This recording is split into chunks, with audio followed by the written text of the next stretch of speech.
proses pemanfaatan produk ekonomi, pangan misalnya, atau apa, produksi apapun diproduksi, kemudian dimanfaatkan, di recycle, bukan dibuat. Jadi bukan barang itu lalu dibiarkan mengganggu ekologi. Nah, saya punya cerita. Kalau bicara soal recycle seperti ekonomi hijau, saya merasa berbangga sebagai orang Madura.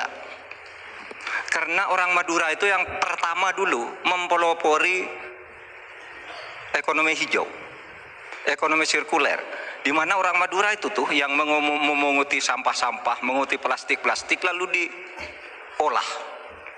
Sehingga sebenarnya ekonomi sirkuler itu sudah menjadi kesadaran masyarakat. Nah, oleh sebab itu, kalau untuk mengatasi inflasi itu tentu yang paling gampang kan kebijakan-kebijakan. Diatur saja jatahnya. Di sini kan harus ada data. Kecenderungannya di sini begini, kebijakannya harus begini. Kecenderungannya di sini begini, kebijakannya harus begini. Nah, itulah yang kita pahami tentang ekonomi hijau, ya, inflasi hijau dan sebagainya dan sebagainya. Nah, saudara, banyak hal yang harus kita lakukan. Karena misalnya ya, ukuran kemajuan ekonomi kita selalu diukur dari sekitar 5 hal. Misalnya pertumbuhan, kemiskinan, ketimpangan, dan 2 lainnya. Tetapi ada 1 yang harus ditambahkan, yaitu emisi. Baik Pak Mahfud, waktu Anda habis. Terima kasih. Selanjutnya kami persilakan kepada calon wakil presiden nomor urut 2 Bapak Gibran Rakabuming Raka untuk menanggapi. Waktu Anda 1 menit, silakan.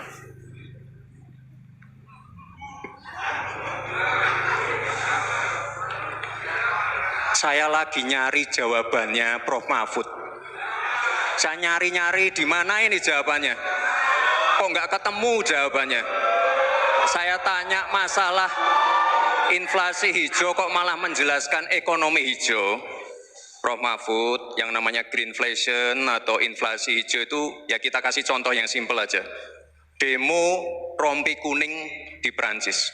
Bahaya sekali. Sudah memakan korban. Ya, ini harus kita antisipasi, jangan sampai terjadi di Indonesia.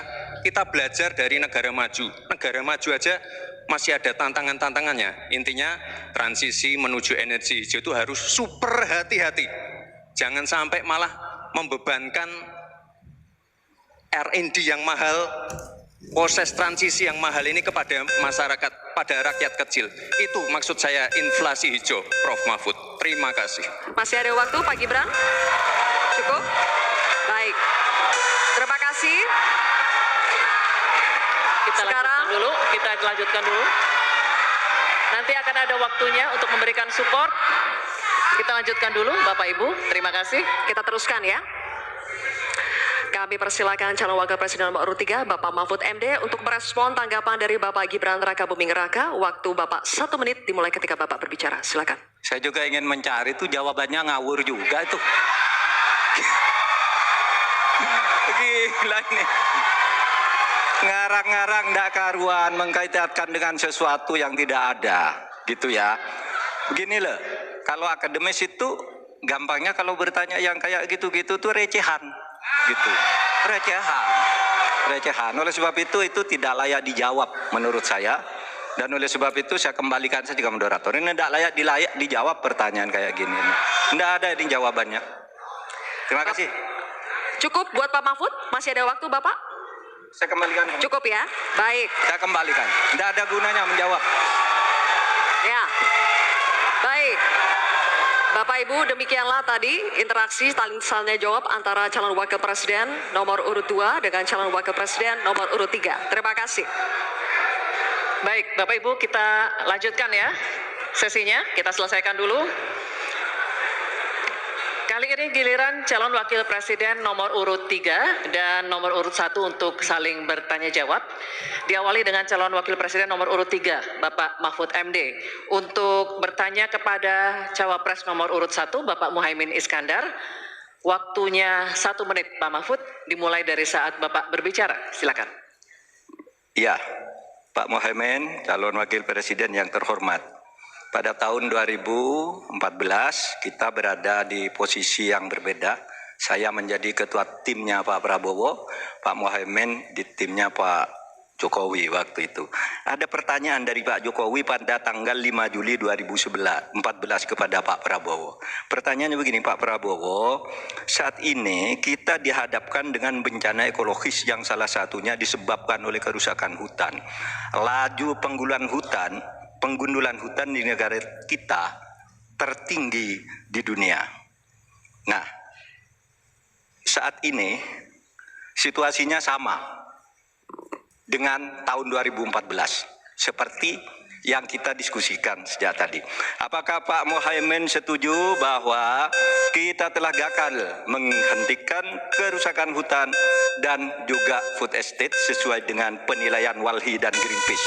Waktunya habis. Selesai. Terima kasih.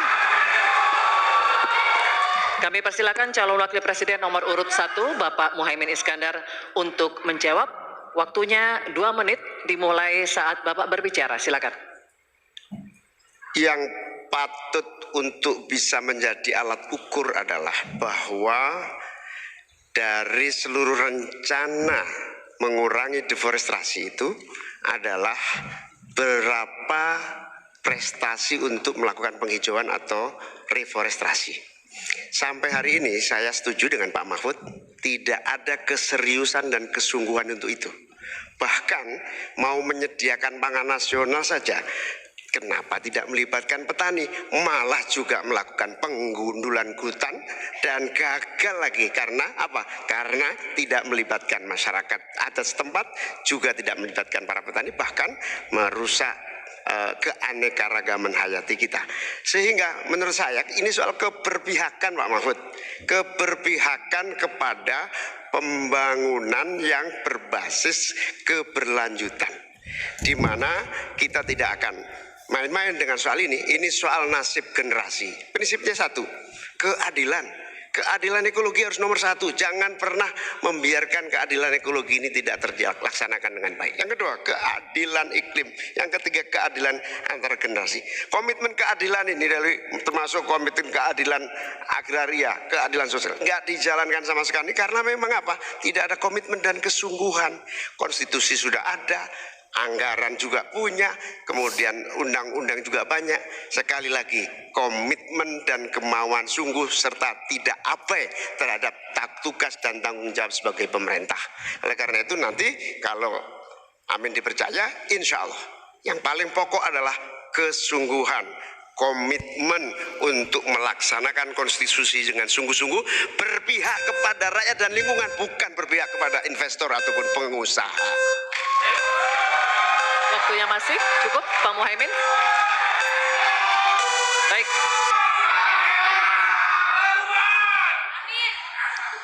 Kini kami persilakan Cawapres nomor urut 3 Bapak Mahfud MD untuk menanggapi. Waktunya 1 menit. Baik. Mulai dari saat berbicara, silakan. Pak Muhaimin, ke depan itu menurut saya pemerintah perlu melaksanakan 2 putusan Mahkamah Konstitusi yang dulu saya yang membaca vonis itu dan mengetokkan palunya. Pertama, mengakui aktivis lingkungan itu sebagai subjek hukum. Itu putusan MK. Sekarang ini kalau orang bicara lingkungan ditangkap. Nah, itu berbahaya bagi kelangsungan lingkungan hidup kita. Lalu yang kedua, saya juga udah pernah tuh membuat putusan Mahkamah Konstitusi dan saya sendiri yang ngetok palunya agar definisi hutan adat itu betul-betul dibedakan dari definisi hutan negara. Karena definisi hutan adat yang sering dipakai sekarang itu sering menyingkirkan masyarakat adat dari lingkungan hidupnya. Selesai. Waktunya habis. Kami persilakan kembali Cawapres nomor urut 1 Bapak Muhaimin Iskandar untuk merespon tanggapan dari Pak Mahfud MD tadi. Waktunya 1 menit dimulai dari saat Bapak berbicara. Silakan. Ya, setuju apa yang disampaikan Pak Mahfud. Inti ada orang yang menguasai 500.000, sementara petani gurum kita sudah hampir 16 rumah tangga petani gurum yang hanya punya tanah setengah hektar. Itu dari segi soal pertanahan. Nah, apalagi jasa para pemangku adat, masyarakat adat yang memiliki banyak jasa sejak sebelum kemerdekaan hingga hari ini, menjaga hutan, menjaga lingkungan kita, tetapi tidak pernah diajak dialog. Ada pemaksaan melalui PSN, tidak diajak bicara. Rempang misalnya, itu tidak melibatkan dengan sungguh-sungguh masyarakat di sekitar itu. Terima kasih. Masih ada waktu Bapak? Cukup? Cukup. Baik, oke. Kalau begitu, sesi tanya jawab untuk segmen ini sudah habis. Kita berikan apresiasi untuk ketiga calon wakil presiden kita. Hadirin sekalian, kita akan jeda sejenak dan di segmen selanjutnya ketiga calon wakil presiden akan kembali melakukan tanya jawab. Untuk itu tetap bersama kami.